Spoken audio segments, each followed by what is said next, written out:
Bonjour, je m'appelle Charlotte Audia et je suis professeure d'anglais chez Wade. Alors c'est difficile comme question. J'adore mon métier, surtout je dirais pour l'âge de mes étudiants, que je trouve être un âge charnière passionnant et parce que ça me fait beaucoup me remettre en question à tous égards sur ma matière, sur le monde qui nous entoure. Et voilà, c'est un métier très changeant chaque jour. Alors l'esprit Wade, je dirais que c'est un grand respect entre nous tous, c'est-à-dire que pour moi c'est un travail qui n'est pas du tout vertical. On se trouve tous très intéressants les uns les autres, c'est-à-dire nos étudiants, nos collègues. Voilà, et je trouve que c'est assez particulier. On s'apprécie tous beaucoup et on se trouve tous très intéressants. Alors j'ai rejoint Wade pour à peu près la raison que je viens d'évoquer, c'est-à-dire que j'ai trouvé quelque chose de très particulier. Une joie d'être ensemble, à travailler tous ensemble, une émulation.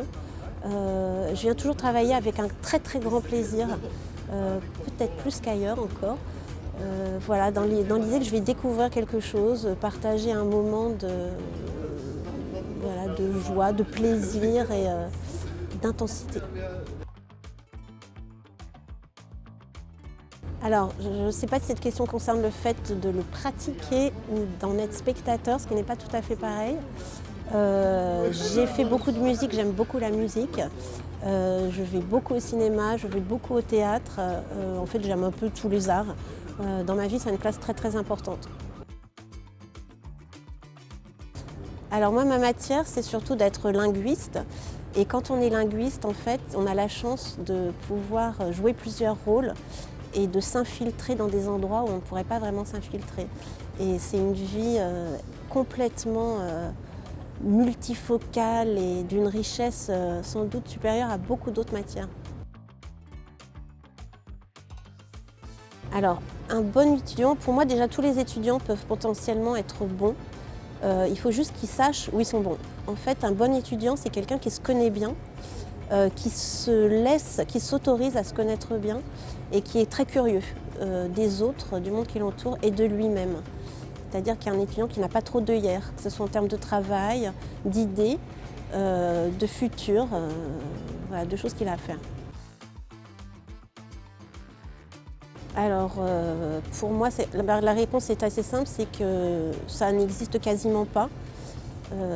C'est vraiment quelque chose qui est laissé de côté, évidemment à tort, comme si ces gens-là étaient hors normes, hors case, alors qu'ils sont une autre case en fait à eux-mêmes et qu'il faut absolument ajouter dans l'enseignement supérieur.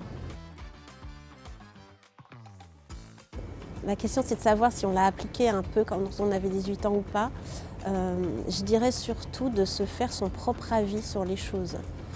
C'est-à-dire de faire les choses pour des bonnes raisons, que ce soit les choix d'études ou en fait les choix de vie, et ne pas les faire pour faire plaisir à quelqu'un ou parce qu'on nous a dit de faire telle ou telle chose, d'aller chercher les choses par soi-même et surtout d'essayer le plus de choses possible, dire oui à tout et voilà, pour se faire une opinion du monde, des auteurs, soi-même et surtout d'y aller, d'être ni flemmard, on entend ça beaucoup, j'ai pas le courage, j'ai la flemme, ça c'est pas possible.